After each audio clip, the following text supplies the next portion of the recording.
on?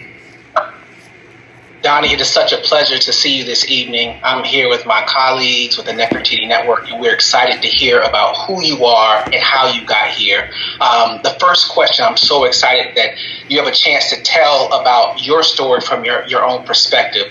So if you can give us a 50,000-foot view, Doni, how did you become the media conglomerate that you are that really represents Be More and BMORENews? To God be the glory, Nabavi Oliver, Ugezi Achilike. Did I do right?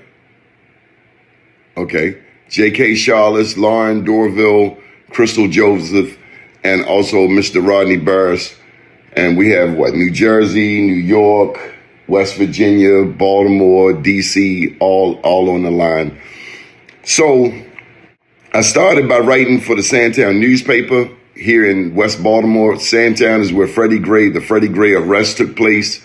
And, of course, we had this year's 2025, so 10 years. That happened in 2015. This year's the 10th year since then. But I wrote the Sandtown newspaper going back to 1994. I just returned to college. This was my 7th school, Coppin State. I started at Morehouse, and life happened, and took me about 13 years.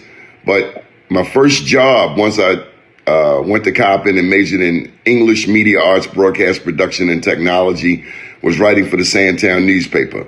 And it was roughly a 48-page monthly newspaper. I was the co-editor, eventually the editor, and writing, the pen. This thing here, people got Glocks, they got automatics, they got all of this thing here. This opened the door for me going back to the first grade. So I wrote, loved writing, got better and better. Had 2 interesting editors. The second one was a self-actualized person.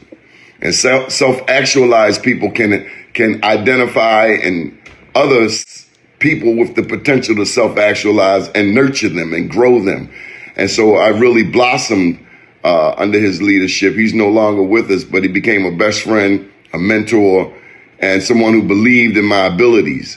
Sometimes you're out there and, there's always those forces saying what you can't do. And I love it when they tell me what I can't do. So anyway, this ink pen opened the door to me getting a job citywide. So originally I was serving Sandtown, the 72 square blocks here in West Baltimore, historic West Baltimore.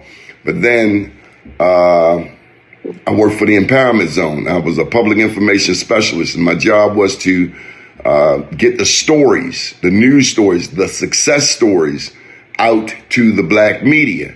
Now so I got one newspaper over in Sandtown I can get this information in, but I have to do things to reach a broader number of people. So the Afro, the historic newspaper, here in Baltimore, I used to be Afro Boy of the Month. Who knew that one day I would be a writer for the Afro, writing front page stories. And then I was writing the same deal for the Baltimore Times. And they pay you back then it was 50 for the inside or 100 for the cover or something like that.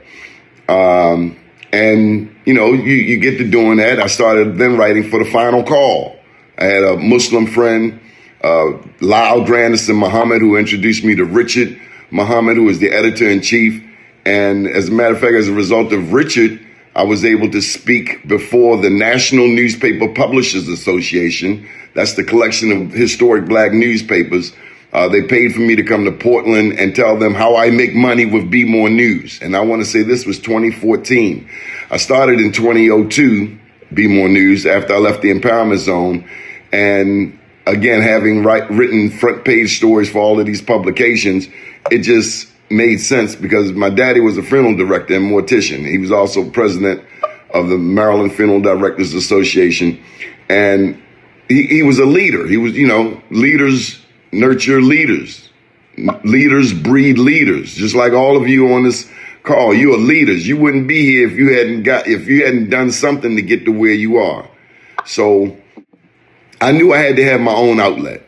And then it made no sense for me to work at the Empowerment Zone where they were helping people buy houses, helping people get jobs. But most importantly to me, they were helping people start businesses. I knew back then I wanted to work for myself, but by the grace and mercy of God, I've been able to do this for 22 years.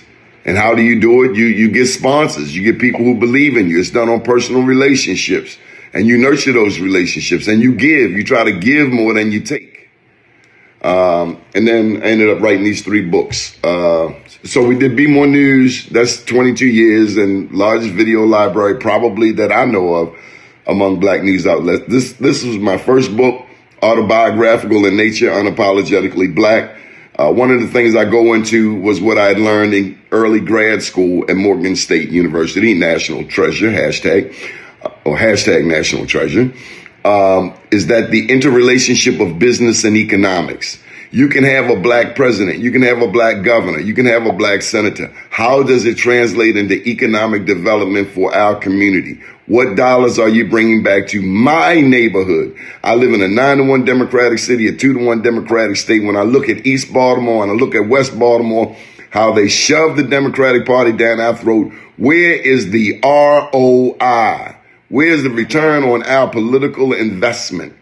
We are historically Democrat, but if I can work with a Republican who is going to do business with me, I'm working with them, her, whatever, whomever. So I go into the political economy.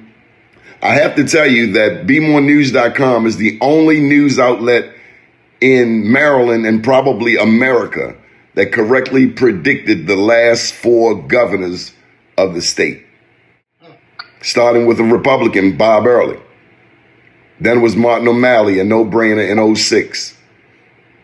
And after 8 years of him, then came Larry Hogan. And now we have Wes Moore. And I will tell you that in addition to being a writer, a publisher, a news publisher, Emmy-nominated radio host where we stream on Facebook, LinkedIn, and YouTube Monday through Fridays at 9 a.m. Eastern Standard Time. Also do a show I've been doing for years on WEAA. And I have to say shout out to Charlie Duggar for taking me on WEAA on the campus of hashtag National Treasure Morgan State, going back to when I was about 15 years old. I've been on CNN, TV One, Fox, CBS, ABC, NBC. We've done those things, and I was able to do it right here in Baltimore. I remember when I first got a job, I was trying to get a job with a particular paper. I won't note which paper, but the editor there said that I needed to go to Small Town USA to get some experience before I could write for their publication.